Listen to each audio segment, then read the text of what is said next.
ونستغفره ونؤمن به ونتوكل عليه ونعوذ بالله من شرور أنفسنا ومن سيئات أعمالنا من يهده الله فلا مضل له ومن يضلله فلا هادي له ونشهد أن لا إله إلا الله وحده لا شريك له ونشهد أن سيدنا ومولانا محمدا عبده ورسوله أما بعد أعوذ بالله من الشيطان الرجيم بسم الله الرحمن الرحيم لئن شكرتم لأزيدنكم ولئن كفرتم إن عذابي لشديد وقال الله تبارك وتعالى لأقعدن لهم صراطك المستقيم ثم لآتينهم من بين أيديهم ومن خلفهم وعن أيمانهم وعن شمائلهم ولا تجد أكثرهم شاكرين صدق اللہ العظیم۔ بزرگوں، بھائیو، دوستو، عزیزو، حق تعالیٰ کی تقدیر پر رضا سے بڑھ کر کوئی چیز نہیں۔ رضا علی الرب یعنی اپنے رب پر راضی رہنا، یہ بہت بڑی دولت ہے۔ انسان جب اللہ کی تقدیر پر، فیصلے پر راضی رہتا ہے تو دنیا میں بھی سکون ہے، آخرت میں بھی سکون ہے۔ دنیا میں سکون اس لیے ہے کہ انسان جب اپنے ذہن میں یہ بات بٹھا لیتا ہے کہ میری تقدیر میں اللہ نے یہ لکھا تھا، دکان کا چلنا نہ چلنا، بیماری کا آنا جانا، گھر میں حالات اور پریشانی کا آنا، خوشیوں کا آنا، یہ تمام میرے مقدرات میں رب کریم نے لکھا ہے۔ اگر انسان اس طرح پر راضی ہو جائے تو ظاہر سی بات ہے کہ اس کے دل میں سکون آ جائے گا۔ اسی لیے ہمارے اکابر یہ فرماتے ہیں کہ تفویض اولا ہے تدبیر سے۔ اب یہ بہت جو ہے گہرا جملہ ہے، تفویض اولا ہے تدبیر سے۔ کیا مطلب؟ مطلب یہ ہے کہ مثلا میرے خلاف کسی نے کوئی سازش کی، میرے خلاف کوئی معاملہ ہوا، کسی نے کوئی مسئلہ میرے خلاف کر دیا۔ اب ایک شکل تو یہ ہے کہ میں کوئی تدبیر کروں کہ اس کو کیسے گرا دوں، اس کو کیسے مار دوں، اس کو کیسے ذلیل کر دوں، اس کی عزت کیسے پامال ہو جائے۔ یہ ہوئی تدبیر، میں تدبیریں بنا رہا ہوں۔ اور انسان جب تدبیر بنانے پر لگتا ہے نا تو راتوں میں نیند حرام ہو جاتی ہے، پھر رات بھر سوچتا رہتا ہے کہ میں کیا کروں اس کے لیے، رات بھر سوچتا رہتا ہے میں کیا کروں اس کے لیے۔ بیوی کے بیڈ کو چھوڑ کر بھی بیڈ روم میں آ کر بیٹھ جاتا ہے، لیونگ روم میں آ کر بیٹھ جاتا ہے، سوچتا رہتا ہے میں اس کے لیے کیا کر سکتا ہوں۔ اس کے مقابلے میں تفویض ہے۔ تفویض کا معنی اللہ کے حوالے کر دینا۔ انسان جب اپنے اوپر آنے والے حالات، چاہے وہ دشمن کی طرف سے ہو، اپنے مخالف کی طرف سے ہو، تدبیر کے بجائے تفویض کا راستہ اختیار کرتا ہے، اللہ کے حوالے کرتا ہے، تو اس صورت میں سکون ہو جاتا ہے کہ بھئی جو کچھ ہوگا میرا اللہ اس سے معاملہ کرے گا، میرا رب اس سے نمٹ لے گا، میرا خالق اس سے نمٹ لے گا، اور خالق کا نمٹنا میرے نمٹنے سے بہت اعلیٰ ہے۔ تو اسی لیے ہمارے اکابر فرماتے ہیں کہ تفویض اولا ہے تدبیر سے۔ تدبیر میں پریشانیاں ہیں، تفویض میں سکون ہے۔ تدبیر میں نیند کو کھونا ہے، تفویض میں نیند کا آنا ہے۔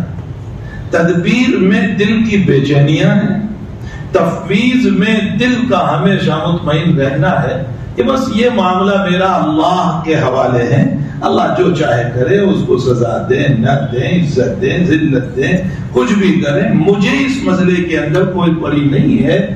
یہ ہے تفویض۔ تو بہرحال اسی کو کہا گیا کہ رضا علی اللہ، اللہ پر راضی رہنا۔ دیکھیے قرآن کریم میں تعالیٰ جل شانہ نے جو انسان زندگی بھر اللہ کے فیصلوں پر راضی رہتا ہے زندگی میں حالات ہیں، دنیا ہے، دنیا میں حالات چلتے ہی رہتے ہیں، کبھی اتار کبھی چڑھاؤ، کبھی نشیب کبھی فرار، کبھی عزت کبھی ذلت، کبھی بھوک کبھی کھانا کبھی بھوکا، کبھی دولت کا ملنا کبھی نہ ملنا، چلتا رہتا ہے، دنیا ہے بہرحال۔ اور میں نے کئی جگہوں پر یہ بات نقل کی ہے کہ دیکھو عبادت کو حالات سے نہ جوڑو، عبادت جو ہے وہ حالات سے نہ جوڑو۔ بہت سے لوگ یہ کہتے ہیں کہ بھئی میں اتنی عبادت کرتا ہوں پھر بھی حالات ہیں، میں اتنی نمازیں پڑھتا ہوں پھر بھی حالات ہے، میں تہجد پڑھتا ہوں پھر بھی میری دکان نہیں چلتی، میں تہجد پڑھتا ہوں میرے گھر میں پریشانیاں ہیں۔ یہ ہم نے عبادت کو، حالات کو عبادت سے جوڑ دیا۔ اگر عبادت کی بنیاد پر حالات نہ آتے تو نبی اکرم صلی اللہ علیہ وسلم سے بڑھ کر عبادت کرنے والا کوئی نہیں تھا۔ آپ کے سجدوں سے بڑھ کر دنیا کے کسی کا سجدہ نہیں، کائنات کے کروڑوں سجدے ملا لو، نبی کے ایک سجدے کا مقابلہ نہیں ہو سکتا۔ کمیت کے اعتبار سے امت کے سجدے زیادہ ہو سکتے ہیں، کمیت کا معنی گننا، گنتی کے اعتبار سے امت کے سجدے بہت ہو سکتے ہیں، اس لیے کہ یہ امت سجدہ کر رہی ہے، اس وقت سب نے نماز پڑھی، ان کے سجدے گن لو، پھر ہر مسجد کے سجدے گنو، پھر ہر نماز کے سجدے گنو۔ گنتی اور کمیت کے اعتبار سے امت کے سجدے نبی سے زیادہ ہے اور ہو سکتے ہیں، لیکن کیفیت اور صفت کے اعتبار سے نبی کے ایک سجدے کا مقابلہ نہیں ہو سکتا۔ حضرت کی جو کیفیت تھی سجدے کی کہ آپ جب سجدے میں جاتے تھے تو کبھی کبھی عائشہ صدیقہ رضی اللہ تعالیٰ عنہ کو یہ احساس ہوتا تھا کہ نبی کی وفات ہو گئی۔ انداز لگائے کیسا سجدہ ہوتا ہوگا کہ ماں عائشہ فرماتی ہے میرے دل میں غلط خیال آتا تھا، تو بھانجے عروہ یہ پوچھ رہے کیا خیال آتا تھا؟ خالہ جان فرمایا مجھے ایسا لگتا تھا کہ نبی دنیا سے رخصت ہو۔ فرمایا ایسا خیال کیوں آتا؟ اتنا لمبا سجدہ حضرت فرماتے تھے، خیر لمبا سجدہ تو ہوتا تھا لیکن نہ حضرت کا پاؤں ہلتا تھا، نہ ہاتھ ہلتا تھا، نہ بدن ہلتا تھا، نہ کچھ نہیں۔ ہمیں ایک مچھر کاٹتا ہے تو پاؤں ہلاتے رہتے ہیں۔ 2 منٹ کا سجدہ ٹھیک سے ہمارا نہیں ہوتا، 2 منٹ کا سجدہ حضرت کا روایتوں میں ہے جتنا لمبا قیام اتنا لمبا رکوع اتنا لمبا سجدہ۔ تہجد میں یہ حال تھا آپ کا۔ آپ انداز لگائیں کہ حضرت حذیفہ رضی اللہ تعالیٰ عنہ فرماتے ہیں کہ میں ایک مرتبہ نبی کریم صلی اللہ علیہ وسلم کے پیچھے تہجد پڑھنے کے لیے کھڑا ہو گیا، حضرت نے سورہ بقرہ فرمائی، پوری سورہ بقرہ پڑھی۔ میرے خیال میں ہوا کہ اب حضرت رکوع فرمائیں گے، حضرت نے آل عمران شروع کر دی۔ اب مجھ سے کھڑے رہنا مشکل ہو گیا، میرے دل میں خیال گزرا میں توڑ دوں نماز، لیکن میں نے سوچا کہ چلو آل عمران کے ختم پر حضرت رکوع فرمائیں، سورہ نساء شروع کر دی، اور سورہ نساء پوری کر کے کہاں پوری ہوتی ہے؟ چھٹے پارے کے چوتھے رکوع میں، یعنی ایک رکعت میں حضرت نے 5.25 پارے پڑھے۔ یہ تہجد کی بات کر رہا ہوں، 5.25 پارے پڑھے۔ پھر حضرت کا پڑھنا ہماری طرح عالمون تعلمون نہیں، تو آیا میں گیا تو آیا میں گیا جیسے تراویح میں لوگوں کا چلتا ہے۔ اور عجیب و غریب حال یہ ہو گیا کہ جہاں جلدی تراویح پوری ہو وہیں بھاگتے ہم بھی، کہ قرآن جلدی کہاں پڑھا جاتا ہے بس، حالانکہ قرآن کہتا ہے وَرَتِّلِ الْقُرْآنَ تَرْتِيلًا، ٹھہر ٹھہر کر قرآن پڑھو۔ نبی کے پڑھنے کی کیفیت جو صحابہ نے بیان فرمائی ہے وہ یہ ہے الحمدللہ رب العالمین، ٹھہر گئے، الرحمن الرحیم، ٹھہر گئے۔ وہ ہماری طرح حضرت کا پڑھنا نہیں تھا، جس نبی کو قرآن نے حکم دیا وَرَتِّلِ الْقُرْآنَ تَرْتِيلًا، ٹھہر ٹھہر کر قرآن پڑھو، اس نبی کا قرآن کو پڑھنا ٹھہر ٹھہر کر ہوتا تھا۔ پھر آیت جہنم پر رونا یہ ایک مستقل، آیت جنت پر رونا یہ ایک مستقل، عذاب کی کیفیت پر رونا یہ ایک مستقل، ظاہر سی بات ہے انسان جب روتا ہے نا تو ویسے بھی قرات دھیری ہو جاتی ہے. اس کیفیت کے ساتھ حضرت کا ایک قیام ہوتا تھا اور روایتوں میں ہے کہ جتنا لمبا قیام اتنا لمبا سجدہ. تو آپ انداز لگائیں کہ کتنا لمبا سجدہ ہوتا ہو. جب ہی تو حدیث شریف میں آیا کہ ورمت قدمہ، پاؤں مبارک ورم کر جاتی تھی. بلکہ بخاری شریف میں روایت ہے فتت قدمہ، پاؤں مبارک کبھی کبھی پھٹ کر خون نکلنے لگتا ہے. جب انسان بہت لمبا کھڑا رہتا ہے نا تو نیچے خون اترتا ہے. تو کبھی اتنا طویل قیام حضرت کا ہو جاتا تھا کہ پاؤں سے خون ریسنے لگتا تھا. عائشہ صدیقہ رضی اللہ تعالیٰ عنہ فرما رہی ہے افسوس ہم تو ہے بولنے والے اور سننے والے رہ گئے. مجھے بول کر لذت آ رہی ہے، آپ کو سن کر لذت آ رہی ہے. آج کل یہ حال ہو گیا ہے. عمل کے میدان میں تو ہم سے کچھ ہوتا نہیں. کوئی لمبی تہجد تو نہیں، 4 رکعت مختصر بھی تہجد ہم سے نہیں بن پاتی. لمبی تہجد تو بہت دور کی بات. مختصر تہجد بھی ہم سے نہیں بن پاتی کہ چلو اس وقت 5:25 کے اوپر جو ہے صبح صادق ہمارے وہاں ہو رہی ہے. یہ تو ابھی 5:25 ہوئی، ورنہ 6 بجے ہو رہی تھی ابھی تو کچھ دن پہلے. انسان کی نیند جو ہے نا وہ رات کی ڈاکٹر یہ بتا رہے ہیں کہ زیادہ سے زیادہ 6 یا 6:30 6 ساڑھے 6 گھنٹے بس، اس پر اس کی نیند پوری ہو جاتی. یاد رکھو شریعت مطہرہ جو ہے وہ انسان کی فطرت کے خلاف نہیں ہے. اب یہ ایک مستقل موضوع ہے، یہ موقع نہیں ہے، ورنہ میں فطرت اور شریعت کو سمجھاتا. شریعت مطہرہ فطرت کے خلاف کبھی نہیں. حق تعالی جل شانہ وعم نوالہ نے ہمارا نیچر جو بنایا ہے، ہماری فطرت جو بنائی ہے، یہی وجہ ہے کہ ہمیں یہ کہا گیا کہ رات میں سو جاؤ. وجعلنا اللیل لباسا، ہم نے رات کو لباس بنایا. اسی لیے کہا گیا کہ عشاء کی نماز پڑھو تو عشاء کے بعد باتیں نہ کیا کرو. حضور پاک صلی اللہ علیہ وسلم نے منع فرمایا کہ عشاء کے بعد باتیں نہ کیا کرو. ہاں البتہ چند لوگوں کو اجازت ہے تعلیم و تعلم پڑھنا پڑھانا ہو، وعظ و نصیحت. لیکن وعظ و نصیحت کا یہ بھی مطلب نہیں ہے کہ 10:30 بجے حضرت اسٹیج پر تشریف لا رہے ہیں اور پھر دھواں دار 2 گھنٹے کا بیان چل رہا ہے. ضعف الطالب والمطلوب ہے. عابد بھی کمزور، معبود بھی کمزور، مولوی بھی کمزور، سننے والے بھی کمزور. مولوی صاحب یہ سمجھ رہے ہیں کہ لوگ آئے مجمع بڑا ہو تو میں شروع کروں، اور لوگ سمجھ رہے ہیں کہ مولوی صاحب شروع کرے تو ہم جائیں. ضعف الطالب والمطلوب ہے. طالب بھی کمزور ہے، مطلوب بھی کمزور ہے، عابد بھی کمزور ہے، معبود بھی کمزور. یہ غلط طریقہ. عشاء کے بعد ضرور تعلیم و تعلم، وعظ و نصیحت کی اجازت دی ہے، لیکن اس کی ایک حد ہے. یہ نہیں کہ 10:30 بجے آپ بیان شروع کریں اور 12 بجے تک للکارتے رہیں اور فجر کی نماز قائم ہو جائے.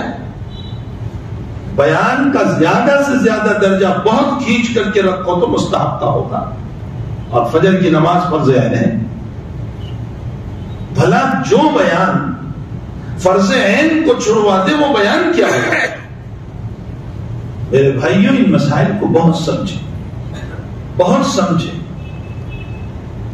اصل اللہ کی یادیں ہیں، اصل جو ہے وہ اللہ کی یادیں ہیں. ہمارے مولانا بیٹھے ہوئے ہیں، یہ شاگرد ہیں حضرت شیخ یونس صاحب رحمۃ اللہ علیہ کے، ہمارے دل کے، ہمارے قرآن. ایک مرتبہ شروع میں جب بخاری شریف ملی، حضرت شیخ رحمۃ اللہ علیہ شام کو بخاری شریف کا درس تھوڑا سا طویل ہو گیا. اتنے میں جماعت کھڑی ہو گئی، طلبا کی بھی رکعت دیں. حضرت تو خیر دوڑتے ہوئے آ گئے، طلبا کا وضو نہیں تھا، وضو کرنے گئے، 1 رکعت دیں. اس وقت ناظم مدرسہ حضرت مولانا اسد اللہ صاحب رحمۃ اللہ علیہ تھے، مظاہر علوم کے ناظم محتمی. حضرت نے حضرت شیخ یونس صاحب کو فرمایا، مولانا بخاری نماز کے لیے ہے، نماز بخاری کے لیے نہیں. ایسی نصیحت فرمائی. بخاری نماز کے لیے، نماز بخاری کے لیے نہیں ہے. حضرت شیخ فرماتے ہیں کہ اس جملے کے بعد میری زندگی پوری ہو گئی کہ میں نے کبھی اپنا درس کبھی نہیں کیا. بس نماز کا وقت ہو جاتا تھا تو نماز سے پہلے چلو تاکہ سنت بھی پڑھ جائے. حقیقت یہ ہے کہ ہمارے وہاں بہت افراط ہو چکا ہے، جس کے نتیجے میں نمازوں کی نمازیں غائب ہو رہی. تو عشاء کے بعد تعلیم و تعلم کی اجازت، وعظ و نصیحت کی اجازت، لیکن حدود. اپنی بیوی بچوں سے بات کرنے کی اجازت، حدیث شریف میں ہے بیوی بچوں سے بات کرنے کی اجازت. حضرت گھر تشریف لاتے تھے تو عشاء کے بعد بیوی بچوں سے باتیں کرتے تھے. عشاء کے بعد مہمانوں سے بھی بات کرنے کی اجازت ہے، بشرطے کہ مہمان اسی وقت آئے. تو کچھ لوگ مستثنا ہیں. باقی عشاء کے بعد حضور پاک صلی اللہ علیہ وسلم نے فرمایا مکروہ ہے عشاء سے پہلے سونا اور عشاء کے بعد باتیں کرنا. عشاء سے پہلے سونے کو حضرت نے اس لیے مکروہ فرمایا، سستی آ جائے گی، نماز چھوٹ جائے گی. اور عشاء کے بعد اس لیے باتیں کرنے سے منع فرمایا کہ عشاء کی نماز کے بعد باتیں کرتے رہو گے، فجر کی نماز غائب ہو جائے گی. شریعت سمجھنے کی ضرورت ہے. تو فطرت، ہمارا نیچر یہ کہہ رہا ہے کہ رات میں سونا چاہیے، تو شریعت بھی کہہ رہی ہے سو جاؤ. اسی لیے حق تعالیٰ جل شانہ نے رات میں کوئی عبادت نہیں رکھی.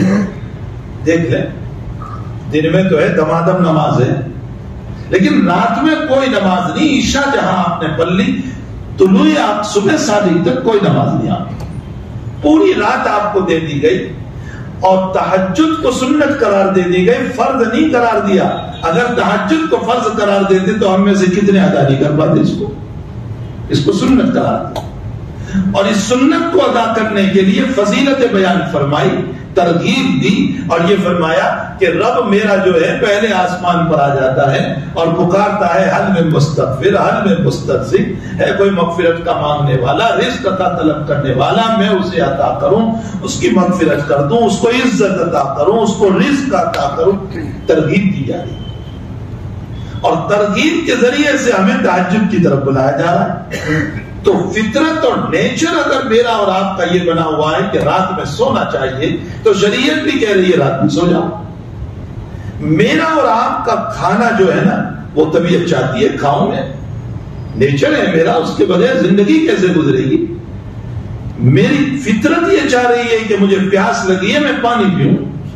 تو میری فطرت اور نیچر میں کھانا اور پینا ہے. شریعت بھی کہہ رہی ہے کھا لے اور پی لے، حتیٰ کہ شریعت نے یہاں تک فرمایا کہ کبھی ایسی مجبوری پیش آ گئی کہ تو ایسی جگہ پر ہے جہاں کھانا بھی نہیں، پینا بھی نہیں، اور تیری جان خطرے میں پڑی ہوئی ہے، اور خطرہ ہے کہ موت آ جائے گی، تو اس صورت میں تجھے حرام کھانے کی بھی اجازت دے دیتی ہوں.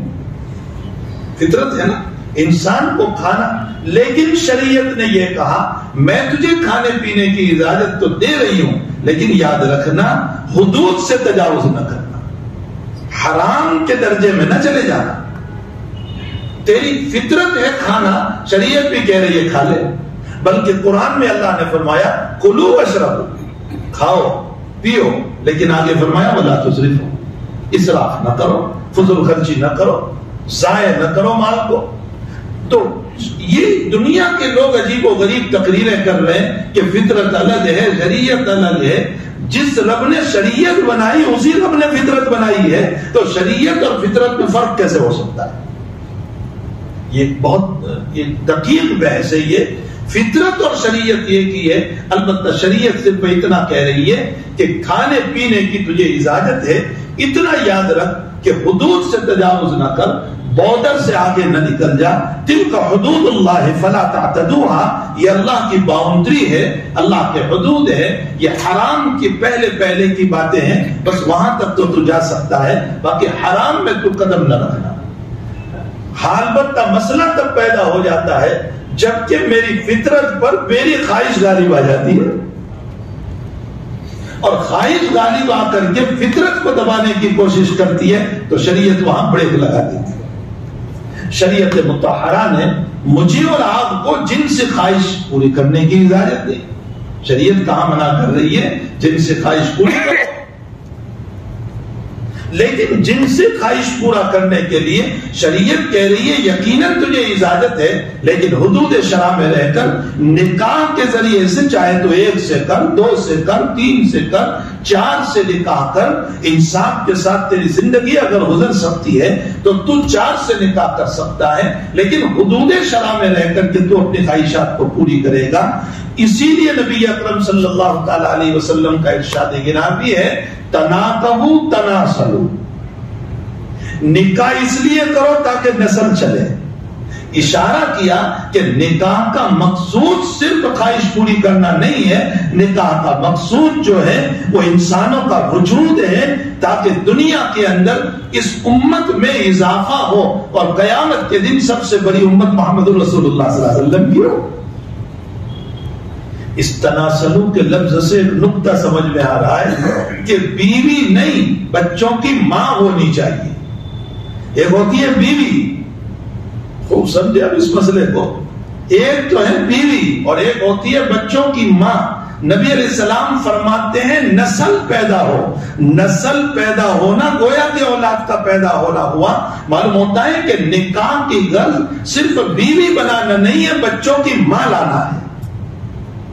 اب جب بچوں کی ماں لانا ہے تو اس صورت میں خوب یاد رکھیں ماں تعلیم یافتہ ہونی چاہیے تاکہ بچوں میں تعلیم پیدا ہو، اور اگر ماں میں تعلیم نہیں ہے تو شوہر کی ذمہ داری بنتی ہے کہ اس کو تعلیم دے، اور تعلیم ایسی دے کہ تربیت کرے وہ ماں اپنی اولاد کی۔ آپ کہو گے کیسے ثابت ہوا کہ ماں ہی کو تعلیم دینا ہے؟ جناب نبی کریم صلی اللہ علیہ وسلم نے فرمایا العلم من المہد الی اللحد، علم جو ہے نا وہ ماں کی گود سے لے کر مہد سے لے کر، مہد کا معنی ماں کی گود قبر تک ہے، یعنی پورا علم۔ تو جب مہد کا معنی ماں کی گود ہے تو اس صورت میں پہلی ذمہ داری تربیت کی ماں کی ہوا کرتی ہے۔ ماں کو چاہیے کہ اولاد کی تربیت کرے، اگر ماں میں علم ہوگا تو اولاد کی تربیت ہوگی، اور اگر ماں میں علم نہیں ہے تو اولاد کی تربیت نہیں ہو سکتی ہے۔ نتیجہ یہ بنے گا کہ پیدا ہونے والی اولاد نسل تو چلی لیکن وہ نسل امت کے لیے فتنے کا ذریعہ ہو جائے۔ حضور پاک صلی اللہ علیہ وسلم کی ایک ایک بات کے اندر بڑی گہرائی، اسی لیے ایک روایت میں آقا صلی اللہ تعالی علیہ وسلم نے ارشاد فرمایا کہ تم ایسی عورت سے نکاح نہ کرو جیسے اس گھاس کی طرح ہو جو گوبر کے اوپر نکلا ہوا ہے۔ کیا تشبیہ دے رہے ہیں نبی کریم صلی اللہ علیہ وسلم، اس لیے کہ گوبر سے جو گھاس نکل رہا ہے وہ بظاہر بڑا ہرا بھرا لگ رہا ہے لیکن بنیاد اس کی غلط ہے۔ فرمایا تم نے کسی ایسی عورت سے نکاح کیا جو بڑی خوبصورت تو تمہیں معلوم ہوئی لیکن بنیاد اس کے آبا و اجداد میں غلط ہے، تو نتیجہ یہ بنے گا کہ ہماری نسل بھی کہیں نہ کہیں ضلالت اور گمراہی پر جائے گی۔ یہ آقا صلی اللہ علیہ وسلم کا ارشاد گرامی۔ خیر یہ ایک طویل مضمون ہے جو اس وقت، خیر یہ تو میں نے اشارہ کر دیا کہ شریعت اور فطرت کے اندر کوئی فرق نہیں ہے، جو لوگ فرق کر رہے ہیں وہ غلط ہے۔ اس رب نے جب فطرت بنائی ہے اسی رب نے شریعت بنائی ہے۔ کھانا پینا میری طبیعت اور فطرت ہے، شریعت نے کہا بالکل اجازت ہے لیکن حرام میں قدم نہ رکھنا، پینے کی اجازت ہے حرام میں قدم نہ رکھنا۔ یقیناً مجھے خواہشات پورا کرنا ہے، شریعت کہہ رہی ہے یقیناً پورا کر لیں، ہم تمہیں قرآن کے ذریعے سے حدیث کے ذریعے سے اجازت دیتے ہیں، اجازت نہیں ترغیب دے رہے ہیں۔ نبی اکرم صلی اللہ علیہ وسلم تو ترغیب دے رہے ہیں، قرآن ترغیب دے رہا ہے نکاح پر۔ فَانكِحُوا مَا طَابَ لَكُم مِّنَ النِّسَاءِ مَثْنَىٰ وَثُلَاثَ وَرُبَاعَ، نکاح کرو، تم حکم کر رہے ہیں نکاح کرو تم 2 2 3 3 4 4، اور انصاف نہ کر سکو تو 1 سے۔ تو ترغیب کی جا رہی ہے لیکن حدود شرع میں رہ کر اپنی خواہشات کو پورا کیا جائے گا۔ یقیناً یہ ساری باتیں غلط، فطرت غلط تب بن جاتی ہے جب اس فطرت کے اوپر خواہشات کا غلبہ ہو جاتا ہے، اور جب خواہشات کا غلبہ ہوتا ہے نا اس خواہش والے کو اب شریعت دشمن نظر آنے لگتی ہے۔ وہ یہ کہتا ہے کہ یہ شریعت تو میری دشمن ہے، اور اس شریعت کے ماننے والے کون ہیں؟ خشکی دماغ ہے، پرانی وانی کے لوگ ہیں۔ اور کیا کیا الفاظ اس کے اوپر بولتے ہیں. حالانکہ اگر اس کی اپنی فطرت دیکھیں تو وہی اس کے اندر سے نکل رہا ہے جو شریعت کہہ رہی ہے. شریعت صرف اتنا کہہ رہی ہے کہ حلال کھاؤ گے تو ملال نہیں ہوگا، اور جھٹکے والا کھاؤ گے تو کھٹکے پیدا ہو جائیں گے. ظاہر سی بات ہے کہ جھٹکے میں کھٹکے ہوا کرتے ہیں اور حلال میں ملال نہیں ہوتا. کوئی غم نہیں ہوتا کہ بھئی یہ چیز 100% حلال ہے. تو شریعت نے حدود رکھے ہیں، ان حدود سے ہم تجاوز نہ کریں. بہرحال فطرت اور شریعت یہ دونوں ایک ہی چیز ہے، ان دونوں کے اندر کوئی فرق نہیں ہے. فطرت جب بھی کوئی تقاضا کرتی ہے شریعت کہتی ہے کہ بالکل اللہ نے تجھ کو اسی بات کا حکم دیا ہے، لیکن حدود شرع میں رہ کر. اسی کو اللہ تعالیٰ نے قرآن کریم میں فرمایا یا ایھا الذین آمنوا ادخلوا فی السلم کافہ، ایمان میں مکمل داخل ہو جاؤ. یہ نہیں کہ 50-50 رکھو کہ کچھ تو جو ہے ادھر چلے جاؤ اور کچھ اسلام کے اندر رہو، یا 60-40 کا مسئلہ کر لو کہ 60% اسلام میں رہو اور 40% ادھر چلے جاؤ، یا 80-20 کا مسئلہ کر لو کہ 80% جو ہے ادھر چلے گئے اور 20% اسلام میں رہے. اسلام یہ نہیں چاہ رہا ہے، اور یہ کہا کہ یہ جو کچھ مسائل تھے وہ ماکرو شریعتوں میں سب گزر چکے، کہ وہاں رہبانیت بھی انہوں نے اختیار کر لی، وہاں نکاح کو بھی انہوں نے چھوڑ دیا. وہ سارے مذاہب اپنی جگہ ہیں. اسلام قیامت تک کا مذہب ہے، اس کے اندر فطرت اور اسلام میں کوئی فرق نہیں. فطرت اور شریعت کے اندر کوئی فرق نہیں ہے. جو شریعت کہتی ہے وہ فطرت کا تقاضا ہے، جو فطرت کہہ رہی ہے وہ شریعت کا حکم ہے. دونوں ایک ہی چیز ہے. تھوڑی سی سمجھنے کی ضرورت ہے. اگر سمجھ لیں تو نیچر اور اسلام، نیچر اور شریعت، ان دونوں میں کوئی فرق نہیں ہے. رب کریم ان باتوں کو سمجھنے کی توفیق عطا فرمائے. میں تو چاہتا ہوں کہ اس مضمون کو میں ان ہمارے غیر مسلم بھائیوں کے سامنے بیان کروں کہ تمہاری بھی فطرت یہی ہے جو اسلام کہہ رہا ہے، تمہارا نیچر وہی ہے جو شریعت کہہ رہی ہے. شریعت اور فطرت میں کوئی فرق ہو ہی نہیں سکتا ہے. اسی لیے ہماری شریعت مطہرہ نے یہ جو کہا ہے، یہ ماقبل شریعت کے بعد میں بہت مشہور ہو گیا یہ جملہ کہ عیسیٰ علیہ السلام فرماتے ہیں تمہارے ایک رخسار پر کوئی تھپڑ مارے تو دوسرا رخسار سامنے کر دو. تعلیم عیسیٰ کبھی نہیں ہو سکتا، اس لیے کہ فطرت کے خلاف ہے. میری فطرت یہ کہتی ہی نہیں ہے کہ کسی کے ایک تھپڑ کو کھا کر کے میں دوسرا بھی کھاتا رہوں. اس کا مطلب تو یہ نکلا کہ پھر یوں کہا جائے کہ ایک میزائل ہماری بستی پر برسایا گیا ہے تو بھائی ہماری دوسری بستی پر بھی برسا دو. کیا یہ فطرت کی بات ہے؟ سراسر غلط ہے. اور عیسیٰ علیہ السلام کی طرف یہ نسبت کر دینا کہ عیسیٰ یہ فرماتے ہیں کہ ایک رخسار پر اگر کوئی تھپڑ مارے تو دوسرا بھی رخسار پیش کر دو. عیسیٰ علیہ السلام نبی ہے، پیغمبر ہے، اولو العزم پیغمبر ہے. یہ بات کبھی نہیں کہہ سکتے. فطرت کے خلاف ہے. ہمارے آقا صلی اللہ علیہ وسلم نے بھی اپنے قرآن کے ذریعے سے ایک بات ارشاد فرمائی. یہ نہیں فرمایا کہ دوسرا رخسار دے دو. اپنے قرآن کے ذریعے سے یوں فرمایا حضور پاک صلی اللہ تعالی علیہ وسلم نے. قرآن یہ کہتا ہے کہ اگر کوئی تمہیں مارے تو پہلا طریق تو یہ ہے کہ معاف کر دو. دوسرا رخسار دے دو یہ نہیں کہا ہے، معاف کر دو. اگر معاف نہیں کر سکتے ہو تو اتنا بدلا لو جتنا اس نے کیا ہے، اس سے زیادہ نہیں. اور اگر تم نے زیادہ کر لیا تو خوب یاد رکھو تم ظالم بنو گے، وہ مظلوم بنے گا. اولاً تو یہ فرمایا گیا کہ معاف کر دو، دوسرا رخسار دینے کو نہیں فرمایا گیا، معاف کر دو. اور اگر معاف نہیں کرتے ہیں تو کم سے کم اتنا کام کرو کہ جتنا اس نے آپ کے ساتھ کیا ہے اتنی آپ کو اجازت ہے، اس سے زیادہ کی آپ کو اجازت نہیں ہو سکتی. یہ قرآن کریم کی آیت ہے. اور صاف طور پر تعالیٰ جل شانہ نے اپنے پیغمبر کی زبان پر اس مسئلے کو بیان فرمایا ہے. تو خیر میں دوسری بات پر نکل گیا. مجھے کچھ اور بات کہنا تھا. میری سلسلہ گفتگو کا مسئلہ تو یہ تھا کہ رضا علی اللہ، ہم تعالیٰ کے فیصلوں پر راضی رہنا، یہ اطمینان کا ذریعہ ہے. قرآن کریم میں اللہ جل شانہ فرماتے ہیں یا ایتھا النفس المطمئنہ، اے نفس مطمئنہ تو ساری زندگی اللہ کے فیصلوں پر راضی رہا. تو اب تیری موت ہو رہی ہے تو اللہ کہتا ہے راضیۃ مرضیہ، تو ساری زندگی راضی تھا تو آج تیرا رب بھی تجھ سے راضی ہے. راضیۃ مرضیہ، جب تو ساری زندگی اللہ سے راضی رہا تو آج موت کے موقع پر اللہ تجھ سے راضی، اور جب اللہ راضی ہو گیا تو فادخلی فی عبادی وادخلی جنتی۔ میں نے شروع ہی میں کہا تھا کہ اللہ کے فیصلوں پر راضی رہنے سے دنیا میں بھی امن اطمینان اور سکون رہتا ہے، اور مرنے کے بعد بھی فادخلی فی عبادی وادخلی جنتی، میرے نیک بندوں میں داخل ہو جاؤ، جنت میں داخل ہو۔ حضرات صحابہ کرام رضوان اللہ تعالی علیہم اجمعین اللہ کے فیصلوں پر راضی تھے۔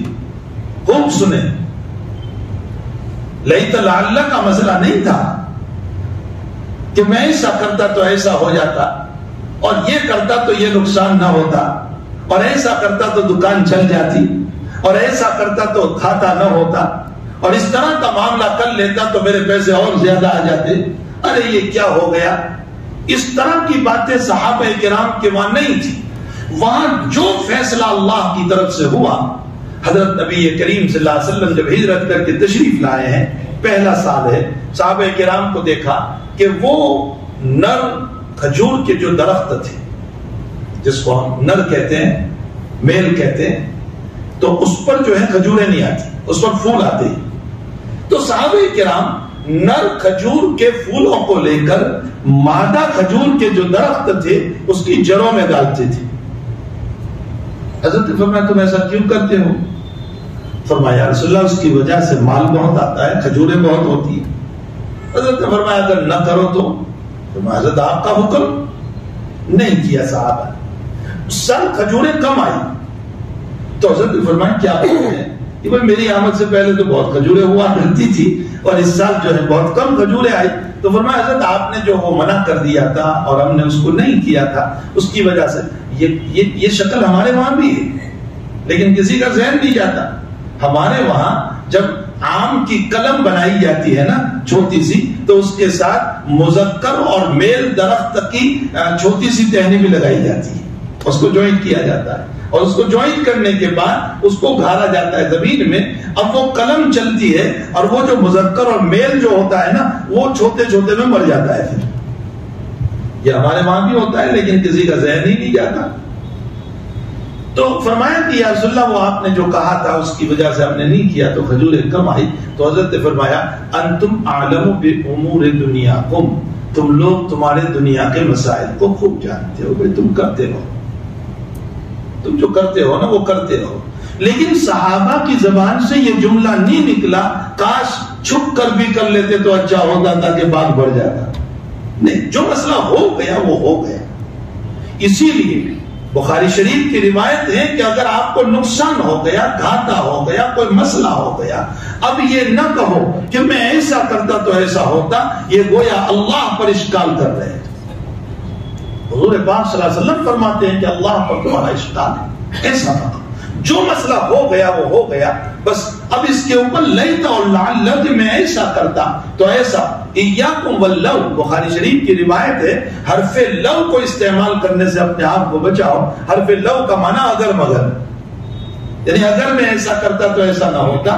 اللہ کے حبیب فرماتے ہیں کہ نہیں، تقدیر پر ایمان رکھو کہ جو فیصلہ میرے مقدر میں تھا خداوند قدوس کی طرف سے میں اس پر راضی ہوں۔ صحابہ کرام کا یہی معمول تھا کہ جو اللہ کی طرف سے ہوتا تھا، اچھا یا برا، حالات، مسائل، پریشانیاں، خوشیاں، ساری باتوں میں وہ راضی رہا کرتے تھے۔ تعالی جل شانہ کے فیصلے پر حضرت عمران ابن حسین رضی اللہ تعالی عنہ کے باب میں لکھا ہے کہ 3 سال وفی قول 6 سال وفی قول 8 سال تک حضرت کو ایسی بیماری تھی، ایسی بیماری تھی کہ حضرت کروٹ تک نہیں بدل سکتے تھے اور ایک ہی کروٹ پر زندگی گزار دی۔ لیکن جب بھی کوئی عیادت کے لیے پہنچتا تھا اور پوچھتا تھا حضرت کیسے ہو، فرمایا الحمدللہ میں بہت اچھا ہوں۔ فرمایا حضرت حالت یہ ہے کہ آپ کروٹ تک نہیں بدل سکتے ہیں اور کہتے ہیں الحمدللہ۔ فرمایا اللہ اس سے بدتر حالت میں بھی مجھے رکھ سکتا تھا۔ یہ ہے رضا علی التقدیر، یہ ہے تقدیر پر راضی ہونا۔ جب صحابہ کا مزاج یہ تھا کہ وہ تقدیر پر راضی تھے تو پھر اللہ نے پروانہ کیا دیا، قیامت تک قرآن میں تم پڑھ رہے ہو رضی اللہ عنہم ورضوا عنہ۔ وہ اللہ سے راضی، اللہ ان سے راضی۔ یہ پروانہ کیوں ملا؟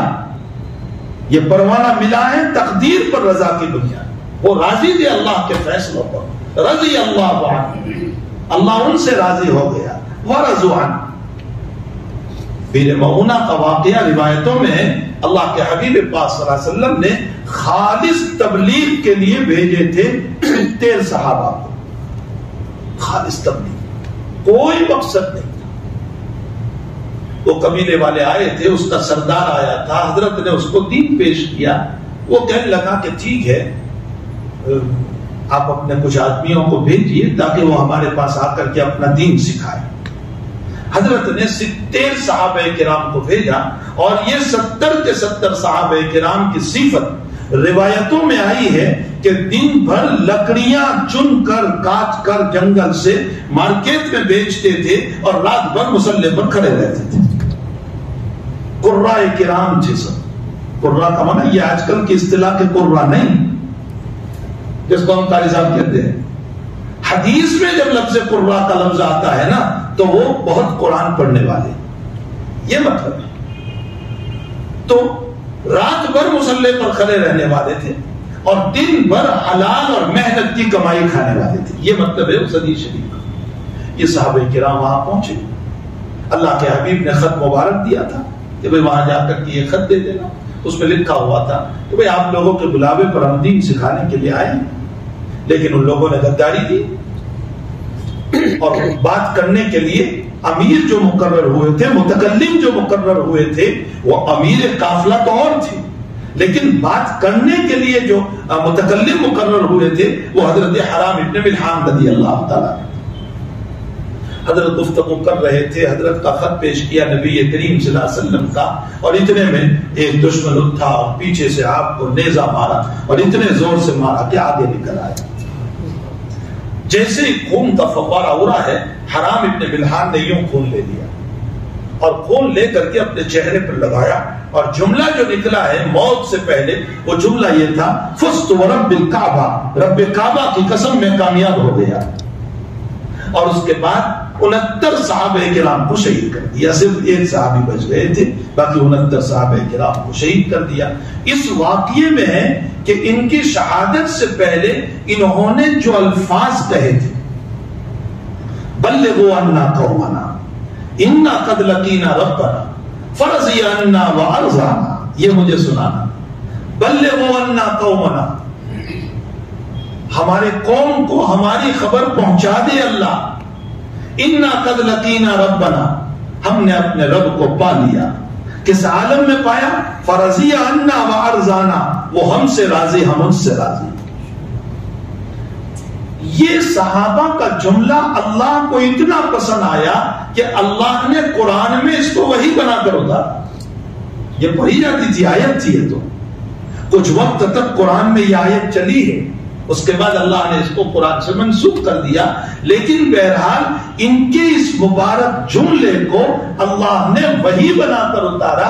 اس روایت میں ہے فرضی عنا وارضانا، یہ موت کے موقع پر کہہ رہے ہیں کہ وہ ہم سے راضی ہم اس سے راضی۔ اس سے سمجھ میں آ رہا ہے کہ تیرا فیصلہ اسی موت پر ہے تو ہم راضی ہیں، بس مجھے یہ بتانا ہے کہ رضا علی اللہ، اللہ کے فیصلے پر راضی۔ آپ تعجب کرو گے کہ اس واقعے کے ذیل میں محدثین نے لکھا ہے کہ جیسے ہی نیزہ لگا انہوں نے کہا کہ فزت ورب الکعبہ، رب کعبہ کی قسم، اس جملے کو سن کر بے شمار لوگ ایمان لے آئے جو وہاں تھے، یہ کہہ کر کہ موت کے موقع پر کوئی جھوٹ نہیں بولتا ہے، یقیناً یہ کامیاب ہوا ہے اسی لیے بول رہا ہے۔ فزت ورب الکعبہ۔ میرے بھائیوں، میرے کہنے کا مطلب یہ ہے کہ اللہ کے فیصلوں پر راضی۔ اب تعالیٰ ہمارے شان میں جو فیصلہ فرمائے، اچھا ہو برا ہو، امیری ہو غریبی ہو، بیماری ہو صحت ہو، جو فیصلہ ہمارے حق میں فرما دے ہم اس پر راضی رہیں گے۔ اس کو کہا جاتا ہے رضا علی اللہ، اور جب اللہ راضی ہو جاتا ہے، ہم جب راضی ہو گئے تو پھر اللہ بھی راضی ہو جاتا ہے۔ حضرت موسیٰ علی نبینا علیہ السلام نے اپنے رب سے پوچھا تھا، کیا پوچھا؟ حضرت موسیٰ نے پوچھا کہ رب تو ہم سے راضی ہے، اس کی کیا نشانی؟ چلو ہم تو راضی ہے، کہ تو جو فیصلہ کر رہا ہے اس پر ہم راضی ہیں، لیکن تو ہم سے راضی ہے اس کی کیا نشانی، ہمیں کیسے پتا چلے گا کہ تو ہم سے راضی ہے؟ تو تعالیٰ نے موسیٰ علیہ السلام کو، موسیٰ تو کلیم تھے نا، کلیم اس کو کہتے ہیں جو بہت باتیں کرتا ہوں، حضرت موسیٰ علیہ السلام تو بہت باتیں کیا کرتے تھے، بہت باتیں کیا کرتے تھے۔ ایک اسرائیلی روایت میں ہے کہ ایک عورت نے موسیٰ علیہ السلام سے کہا کہ موسیٰ تم تو اپنے رب سے باتیں بہت کرتے ہو، ذرا میرے اسرائیلی روایت ہے، ذرا میرے متعلق بھی پوچھ لو کہ میرا کیا فیصلہ ہونے والا ہے۔ تو حضرت موسیٰ نے بتایا کہ رب کریم نے مجھ کو یہ بتایا، میں نے جب پوچھا تو کہ بھئی تیری مغفرت ہو جائے گی۔ تو عورت کہنے لگی مجھے بڑا تعجب ہے تیرے رب پر، میں فاحشہ اور بدکار اور زانیہ اور گندا کام کرنے والی عورت، اور اس پر بھی تیرا رب میری مغفرت کو کہہ رہا ہے، مجھے تعجب ہے۔ حضرت موسیٰ علیہ السلام پر وحی کا نزول ہوا، فرمایا پہلے میں معاف کرنے والا تھا لیکن اب تجھے معاف نہیں کروں گا۔ اللہ نے فرمایا میں تجھے سزا دوں گا اس لیے کہ میں نے ستاری کی تھی، تو نے اپنے عیب کو کھول دیا، میں نے تیری ستاری کی تھی اور تو نے اپنے عیب کو کھولا۔ اسی لیے بخاری شریف کی روایت ہے اللہ ستار ہے، ستاری کو پسند کرتا ہے۔ نہ اپنا عیب کھولو نہ کسی کا عیب کھولو، ہمیں اپنا عیب بھی نہیں کھولنا چاہیے، دوسروں کا عیب بھی نہیں کھولنا چاہیے۔ اللہ قرآن میں فرماتے ہیں صبغۃ اللہ، اللہ کے رنگ میں رنگ جاؤ۔ اللہ کے رنگ میں رنگنے کا کیا مطلب؟ اللہ کریم ہے، اے مومن تو بھی کرم والا بن، تو بھی سخاوت والا بن، اس لیے کہ تیرا رب کریم۔ اللہ رحیم ہے، تو بھی رحم والا بن۔ اللہ غفور ہے، معاف کرنے والا، تو بھی معاف کرنے والا بن، تو بھی دوسروں کو معاف کر۔ اللہ رزاق ہے، تو بھی بن، اس لیے کہ اللہ دیتا ہے۔ بندے کو بھی چاہیے کہ دوسروں کا تعاون کرے، مدد کرے۔ رزاقیت کی صفت اللہ کی ہے، صبغۃ اللہ، بندے کو اپنی حیثیت کے مطابق اللہ کے بندوں کو، اللہ کی بندیوں کو، یتیموں کو، بیواؤں کو، غربا کو، مساکین کو، علماء کو دینا چاہیے، مدد کرنا چاہیے۔ اللہ کے رنگ میں رنگ جاؤ، صبغۃ اللہ۔ تو وہ رزاق ہے، وہ دیتا ہے، تو مومن کے اندر بھی اسی لیے حق تعالیٰ جل شانہ کی شان یہ ہے کہ وہ سب کو کھلاتا ہے۔ بندے کی شان بھی یہ ہونی چاہیے کہ وہ کھلانے والا بنے، کھانے والا نہ بنے۔ اسی لیے حضور پاک صلی اللہ علیہ وسلم کا جملہ روایت پڑھتے ہیں، میں بچوں کو کہتا ہوں کہ یہ روایت ہے، بخاری کوئی بھاگتے دوڑتے پڑھنے کی کتاب تھوڑی ہے۔ حضور پاک صلی اللہ علیہ وسلم نے فرمایا اطعام الطعام، کھانا کھلانا ایمان کا شعبہ ہے۔ معلوم ہوتا ہے لوگوں کا کھانا یہ کفر کا شعبہ ہے اور دوسروں کو کھلانا یہ ایمان کا شعبہ ہے۔ اطعام الطعام کا لفظ نبی کریم صلی اللہ علیہ وسلم نے استعمال فرمایا، دوسروں کو کھانا کھلانا، دوسروں کا کھانے والے نہ بنو، حرام کا لینے والے نہ بنو، ناجائز مال ہڑپ نہ کرو بلکہ دوسروں کو دینے والے بنو۔ تو حقیقت یہ ہے کہ جو اللہ کی صفات ہے وہ بندوں میں ہونی چاہیے۔ اسی لیے رب کریم کی ایک صفت ہے ستاریت، وہ ستار ہے۔ بندوں کو کہا گیا تو بھی ستار بن، اپنے عیبوں کو بھی نہ کھول، دوسروں کے عیبوں کو بھی نہ کھول۔ بخاری شریف میں روایت ہے کہ جب رات میں بندہ گناہ کرتا ہے اللہ اس پر پردہ ڈال دیتا ہے، کسی کو پتا نہیں، لیکن بندہ صبح اٹھ کر کے خود ہی جب بیان کرتا ہے کہ میں نے تو آج رات یہ کام کیا، تو حدیث شریف میں ہے، بخاری شریف میں اللہ کہتا ہے کہ میں نے پردہ ڈالا تھا، تو نے خود کھولا ہے نا، تو تو نے ایک کے سامنے کھولا ہے، میں عالم کے سامنے کھول دوں گا۔ تو اس عورت نے جب یوں کہا کہ اللہ سے پوچھ لو، تو فرمایا مغفرت، فرمایا تیرا رب عجیب ہے، اتنے سارے میرے گناہ ہیں، زنا ہے، فحش، بدکاریاں، طائفہ، اور میں تو بدکار ہوں، اور اس پر تیرا رب معافی کو کہہ رہا ہے۔ تو پھر وہی آئی، اب معافی نہیں، اس لیے کہ میں نے ستاری کی تھی، تو نے خود کھول دیا ہے، اس لیے اب تو خود اپنے پاؤں پر کلہاڑی مار لی۔ تو حضرت موسیٰ علیہ السلام جو ہیں وہ کلیم تھے، بہت باتیں کرتے تھے، اسی لیے معراج کے واقعے میں بھی ابراہیم علیہ السلام کو مقرر نہیں فرمایا، حضور پاک صلی اللہ علیہ وسلم کے ساتھ نمازوں کے کم کرانے کے لیے موسیٰ کو مقرر فرمایا، اس لیے کہ موسیٰ ہی بار بار بھیجنے والے ہیں۔ حضرت موسیٰ کا انتخاب فرمایا کہ تم ہی بات کرو پیغمبر صلی اللہ علیہ وسلم سے، اور یہ بار بار جاتے رہیں گے اور 5 نمازیں کم ہوتی رہے گی۔ تو حضرت موسیٰ کلیم تھے، رب سے پوچھا کہ اللہ چلو میں تو تیرے فیصلے پر راضی ہوں، لیکن تو راضی ہے، اس کی کیا نشانی، اس کی کیا دلیل؟ سنو، اللہ جل شانہ نے فرمایا تیرے دل میں تقدیر پر راضی ہو جانا، میرے فیصلے پر راضی ہو جانا، اور تیرے دل میں اس کا اطمینان ہو جانا اگر آ گیا ہے تو سمجھ لے کہ تیرا رب بھی راضی ہو چکا ہے۔ اگر تو دنیا میں راضی ہے تو یہ میں نے ہی ڈالا ہوا ہے، یہ دلیل ہے اس بات کی کہ میں تجھ سے راضی ہوں، یہ نشانی ہے اس بات۔ اور اگر جزا فضا ہے، شکوہ شکایت ہے، تو اس کا مطلب یہ نکلا کہ تعالیٰ کی رضا نہیں ہے۔ اللہ تعالیٰ ہمیں فیصلوں پر راضی رہنے کی توفیق عطا فرمائے، اور جب فیصلوں پر ہم راضی رہتے ہیں نا تو شکر گزاری کا مادہ بھی پیدا ہوتا ہے، ورنہ شکر گزاری کا مادہ بھی پیدا نہیں ہوتا۔ شکر گزاری بہت بڑی چیز ہے، شکر سے بڑھ کر کوئی نعمت نہیں۔ یاد رکھو، شیطان جب دنیا میں اترا تھا اس نے یہ نہیں کہا کہ میں تیرے بندوں کو بے نمازی بناؤں گا، میں ان کو روزے چھڑواؤں گا، میں ان کو زکات نہیں دینے دوں گا، میں ان کو حج نہیں کرنے دوں گا، میں ان کو زنا میں لے جاؤں، یہ نہیں کہا۔ اس نے کیا کہا؟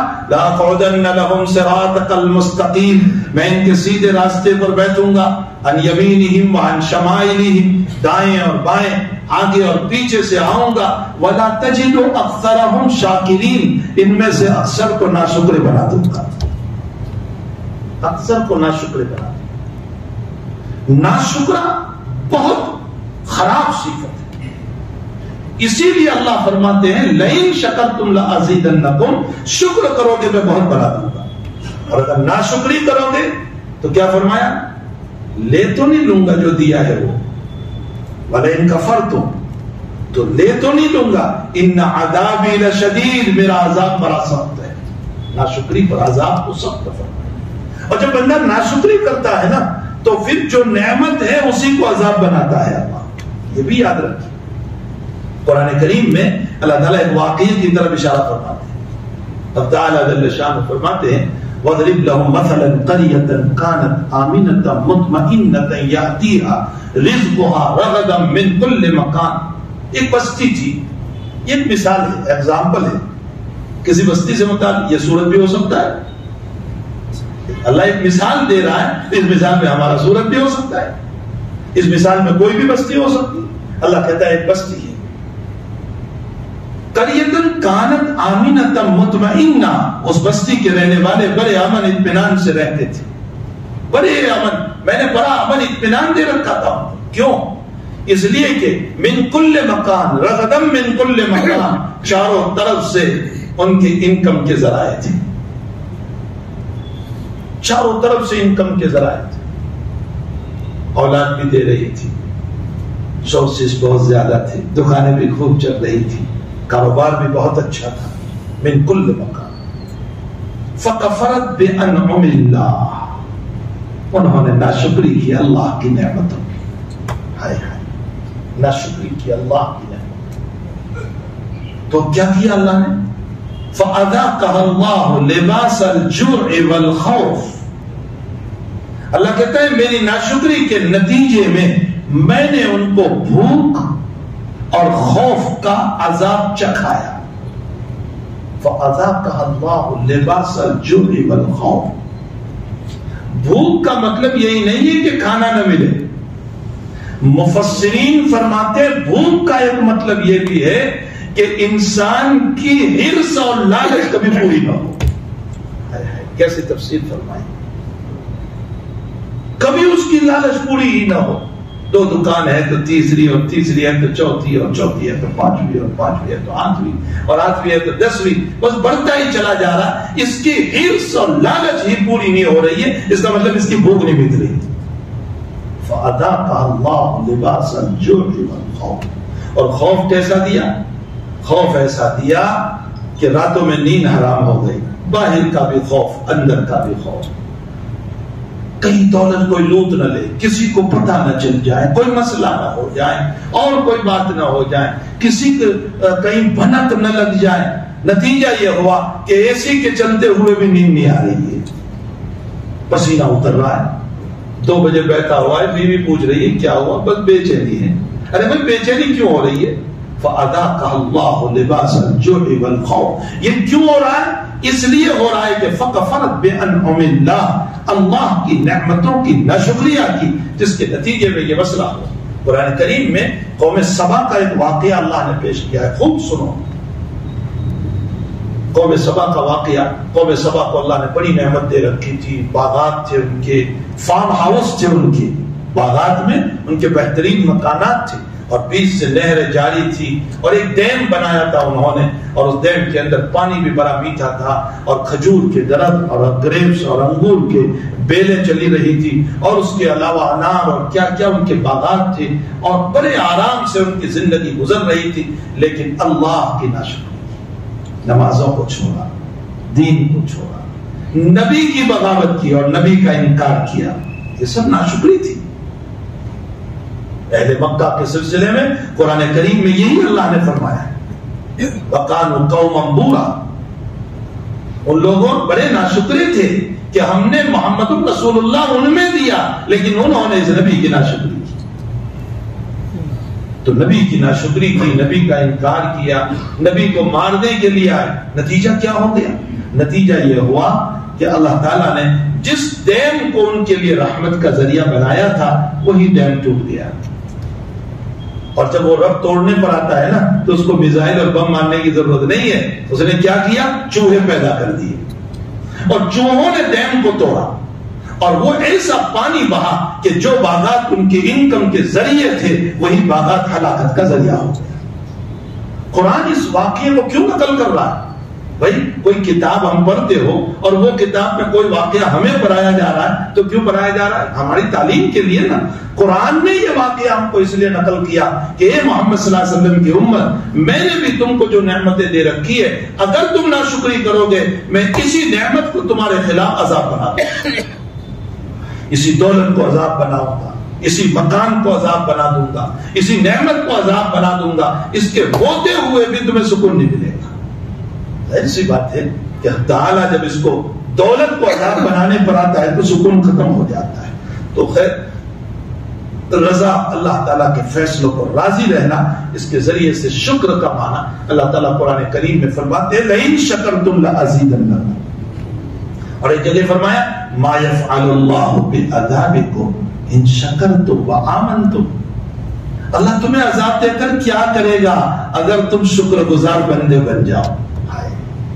کیسا بہترین جو تم شکر گزار بندے بن جاؤ. وَكَانَ اللَّهُ شَاكِرًا، اللہ تمہارا شکر ادا کرے گا. اس نے پیدا کیا مجھ کو محضنے موتنے والا، گندگی والا، اور وہ کہہ رہا ہے کہ تم میرے بنو گے تو میں تمہارا شکر ادا کروں گا. شکر ادا کرنے کا مطلب کیا ہے؟ میں تم سے راضی ہو کر تمہیں جنت عطا کروں گا، دنیا میں سکون دوں گا، آخرت میں تمہیں جنت عطا کروں گا. ما يفعل الله بعذابكم ان شکرتم وآمنتم وکان اللہ شاکرا علیما. رب کریم ہمیں شکر گزاری کی توفیق دے. حقیقت یہ ہے کہ ناشکری تین طرح پر ہوتی ہے. ایک تو زبان سے، ہر وقت ہماری زبان ناشکری پر ہے. ایک بدن سے، بدن کی ناشکری، میں میرے اعضاء کو غلط استعمال کروں. آنکھ دی ہے اس نے، گناہوں میں استعمال کروں، یہ ناشکری ہے. دماغ دیا اس نے، گناہوں میں استعمال کروں، ناشکری. دل دیا اس نے، ناشکری یہ ہے کہ میں غلط باتیں سوچوں، یہ ناشکری ہے. یہ بدن کی ناشکری. اور ایک ناشکری اور ہے، اور وہ ناشکری یہ ہے کہ عبادت کرنے کے بعد اللہ کی ملی ہوئی نعمت کے مقابلے میں اپنا مقام اللہ کو بتانا اور یوں کہنا میں اتنی نماز پڑھتا ہوں اور مجھے اتنا ہی ملا، یہ بھی ناشکری ہے. اپنا مقام بتا رہے ہیں اللہ، اپنا اسٹیٹس بتا رہے ہیں. گویا میں بہت بڑا نمازی ہوں، میں بڑا تہجد گزار ہوں، میں بڑا عابد و زاہد ہوں، میں تیری بہت عبادت کرتا ہوں، اتنا نہیں مجھے اتنا سارا ملنا چاہیے. گویا میں اپنی اوقات بتا رہا ہوں. اللہ بندہ ہو کر اس کو اوقات بتانے کی کوئی اجازت نہیں ہو سکتی. حقیقت یہ ہے کہ اسرائیلی روایتوں میں جو واقعہ نقل کیا گیا ہے کہ ایک عابد و زاہد نے 500 سال تک عبادت کی، اور جب اس کا انتقال ہوا، فضائل اعمال میں بھی یہ واقعہ لکھا ہوا ہے، جب اس کا انتقال ہوا تو رب کریم کی طرف سے فرمان آیا کہ جاؤ ہم نے اپنے فضل سے معاف کیا. تو دل میں اس عابد کے خیال گزرا کہ پھر میری 500 سال کی عبادت کا کیا ہوا. تعالی علیم بذات الصدور ہے، اس کو جہنم کے کنارے کھڑا کرو. اس کو جب کھڑا کیا گیا اور تپش لگی اور گلا سوکھنے لگا تو فرشتے کو بھیجا پانی لے کر. وہ ایک گلاس پانی لے کر کے گیا، وہ کہتا ہے پانی پلا دے. کہا بھائی بدلا دے اس کا. کہا کیا بدلا؟ تو کہا عالم آخرت میں پیسے تو چلتے نہیں، عبادت چلتی ہے. کہا تیری عبادت لا. کہا کتنی عبادت؟ کہا 500 سال کی عبادت، ایک گلاس. کہا میرے پاس موجود ہے، لے لے. 500 سال کی عبادت دی اور ایک گلاس پانی پیا. رب کریم نے بلایا اور فرمایا کہ ایک گلاس کے بدلے میں 500 سال کی عبادت ختم ہو گئی. میں نے 500 سال تک دنیا میں پانی پلایا تھا، اس کا حساب لا. اس کا حساب. اسی لیے بخاری شریف کی روایت ہے، نبی کریم صلی اللہ علیہ وسلم نے فرمایا کوئی بھی اللہ کی رحمت کے بغیر جنت میں نہیں جا سکتا. کوئی بھی جا سکتا. کوئی حاجی، قاضی، نمازی، علامہ، شیخ الحدیث، مفتی جو دعویٰ کرے تو کوئی نہیں. اللہ کی نبی فرما رہے اللہ کی رحمت کے بغیر، اس کے فضل کے بغیر کوئی جنت میں نہیں جا سکتا. صحابہ نے حضرت سے پوچھا، سوال کیا اس روایت پر، وَأَنْتَ يَا رسول اللہ، آپ یعنی آپ کے تو بہت بڑے اعمال ہیں، آپ؟ تو حضرت نے فرمایا لا الا ان يتغمدني اللہ، اگر محمد پر اللہ کی رحمت نہ ہو تو محمد بھی نہیں جا سکتا. اور حضرت قسم کھا کر فرما رہے واللہ، اللہ کی قسم، محمد بھی جنت میں نہیں جا سکتا اگر اس کی رحمت نہ ہو. جب آقا صلی اللہ علیہ وسلم کا مسئلہ یہ ہے کہ وہ اللہ کی رحمت کے بغیر جنت میں نہیں، تو میں اور آپ ہم اپنے اوقات بتائیں اللہ کو کہ میری عبادت، میری نماز، میری تہجد، میرا صدقہ، میری زکات اور میرے عطایا اور میرا حج اور میرے عمرے اور میری تہجد، میں اللہ کو کوئی اوقات بتاؤں؟ میرے اوقات کی، میری عبادت کی حیثیت کیا ہے اللہ کے ساتھ؟ تو حقیقت یہ ہے کہ اللہ کے فیصلوں پر راضی رہا جائے، اس کے ذریعے سے شکر گزاری کا مزاج بنتا ہے. اور جتنے شاکر بنو گے رب کریم اتنی ہی عطاؤں سے مالا مال فرمائے. یہ قرآن کا فیصلہ ہے، لئن شکرتم لازیدنکم، شکر گزاری کرو گے میں بہت عطا کروں گا. جتنا ہے اسی پر ہمیں خوش رہنا چاہیے، اللہ کے فیصلوں پر راضی رہنا چاہیے. اور رب کریم یہ مبارک مہینہ دے رہا ہے. حضور پاک صلی اللہ علیہ وسلم کی دعا دی، اللہم بارک لنا فی رجب و شعبان وبلغنا الی رمضان. اے اللہ ہمارے رجب میں برکت دے، شعبان میں برکت دے، اور ہمیں اے اللہ رمضان کی انوار سے مالا مال فرما دے. ویسے ترجمہ ہوتا ہے ہمیں رمضان تک پہنچا دے. میں نے اس کا ترجمہ کیا رمضان کے انوار سے مالا مال فرما دے. یہ اس لیے رمضان تک نہیں کہ سموسے بھجیے کھاتے رہے اور فالودے میں آلودہ ہوتے رہے، اس لیے رمضان نہیں دی. 11 مہینے بہت کھا لیا، بہت کھا لیا، بہت کھا لیا. اگر کم کھاؤ گے مر نہیں جائے گی، موت نہیں آئے گی. روزے کی حقیقت جو اللہ نے بیان کی، لعلکم تتقون، تاکہ تقوی آ جائے. اور تقوی آتا ہے نفس کے مرنے پر، اور نفس مرتا ہے کم کھانا، کم پینا، کم سونا، اور غیبتوں سے اور برائیوں سے اپنی زبان کو محفوظ رکھنا. ہمارے حضرت شیخ محمد زکریا صاحب رحمۃ اللہ علیہ کے وہاں خانقاہ چلتی تھی، ہزاروں کی تعداد میں لوگ جاتے تھے، بڑے بڑے علماء بھی ہوتے تھے. تو حضرت شیخ کا پہلے ہی دن ایک نصیحت ہوا کرتی تھی سب کو. فرمایا خوب سوئیو اور خوب کھائیو، لیکن زبان بند رکھیو. کھاؤ بھی، سو بھی، کوئی حرج نہیں، لیکن برائی نہ کرنا، اپنی زبان کو محفوظ رکھنا. بعض علماء کے نزدیک غیبت کرنے سے روزہ ٹوٹ جاتا ہے. ہاں، امام احمد بن حنبل اور بعض اکابر کے وہاں غیبت کرنے سے روزہ ٹوٹ جاتا ہے. بعض اکابر فرماتے ہیں روزہ ٹوٹتا نہیں. ہمارے ائمہ یہ فرماتے ہیں کہ روزہ نہیں ٹوٹتا، لیکن روزے کے انوار و برکات ختم ہو کر سوائے بھوکے پیاسے رہنے کے کچھ نہیں ملا. ایسے ہی ہے. تو اپنے رمضان کو رمضان کا معنی ہوتا ہے جل جانا. رمضان جل جانا. رمضان گناہوں کو جلانے والا ہے.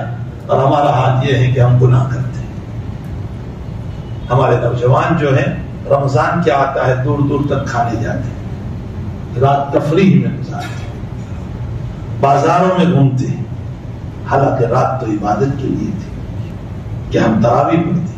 نبی اکرم صلی اللہ علیہ وسلم نے فرمایا من قام رمضان ایمانا و احتسابا غفر له ما تقدم من ذنبه, جو رمضان کی راتوں میں تراویح پڑھتا ہے ایمان اور اخلاص کے ساتھ اللہ اس کے اگلے سارے گناہوں کو معاف کر دیتا ہے.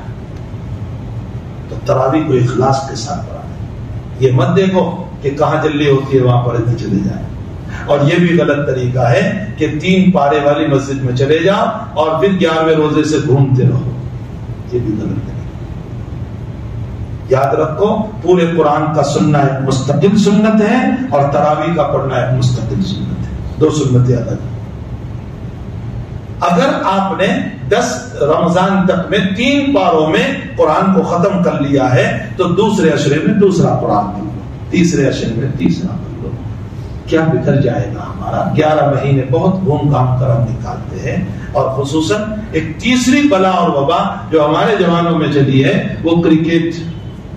رمضان کی راتوں میں کرکٹ کھیلنا, والی بال کھیلنا, IPL کے مسئلے بہت سنا, بہت دیکھا, بہت غفلت اپنے دلوں پر لے لی. کم سے کم 1 مہینہ تو اپنے رب کو راضی کر لیں. رب نے اس لیے یہ مہینہ نہیں دیا ہے, وہ تو اس لیے دے رہا ہے تاکہ اس کی بنیاد پر ہم اپنے رب کو منا لیں جو ناراض ہو چکا ہے. یہ جو حالات ہیں نا یہ اللہ کی ناراضگی کی دلیل ہے. ابھی مول صاحب نے میرے اوپر علامہ ابن قیم کا ایک ملفوظ بھیجا. علامہ ابن قیم رحمۃ اللہ علیہ فرماتے ہیں کہ اگر قبر سے اللہ تعالیٰ کسی کو بالفرض و تقدیر حیات دے دے, یعنی زندگی دے دے قبر والے, اور اس سے پوچھا جائے کہ تمنا کیا ہے تیری, تو اس کی تمنا یہ ہوگی کہ مجھے رمضان کی ایک رات نصیب ہو جائے. یہ ہے رمضان کی راتوں کی فضیلت. اور ہماری راتیں جو ہیں وہ عیاشیوں میں گزر رہی. بعض علماء نے, امام ابو حنیفہ رحمۃ اللہ علیہ تو فرماتے ہیں کہ لیلۃ القدر پورے رمضان میں, صرف آخری عشرے میں نہیں. حضرت کا فرمان یہ ہے کہ 1 سے لے کر 30 تک میں لیلۃ القدر ہے. ہو سکتا ہے جن راتوں میں میچ کھیل رہا تھا, گھوم رہا تھا, تفریح کر رہا تھا, گالی گلوچ بول رہا تھا, بکواس کر رہا تھا, غیبتوں میں مبتلا تھا, اور وہی کہیں لیلۃ القدر نہ ہو اور اللہ کا عذاب نہ اتر جائے. خطرے کی گنتی, یہ خطرے کی گنتی. اللہ تعالی ہم تمام کو اس مبارک مہینے کی قدر کرنے کی توفیق عطا فرمائے. ہم تعالی ہماری زندگیوں کی اصلاح فرمائے اور ہم تمام کو اللہ کے شکر گزار بندے بنائے. اللہ کی ناشکری سے اللہ ہم سب کی حفاظت فرمائے. ہم شکر گزار بندے بنے اور جتنا ہو سکے اللہ کے شکر گزار بندے بنتے رہیں گے. اللہ اپنی نعمتوں سے مالا مال کرتا رہے گا. صلی اللہ علی النبی الکریم برحمتک یا ارحم الراحمین. چونکہ آئندہ مجلس کا شاید ٹھکانا نہیں ہوگا, اس لیے آج جو ہے یہاں جمع ہو گئے. اللہ مجھے بھی عمل کی توفیق دے, آپ لوگوں کو بھی عمل کی توفیق دے.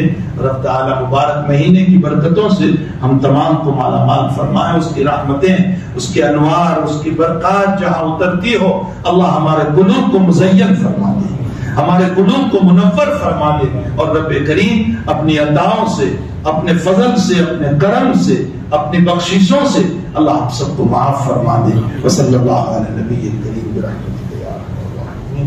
الحمد للہ رب العالمین والعاقبۃ للمتقین والصلاة والسلام علی اشرف الانبیاء والمرسلین وعلی آلہ وصحبہ اجمعین. ربنا آتنا فی الدنیا حسنہ وفی الآخرۃ حسنہ وقنا عذاب النار.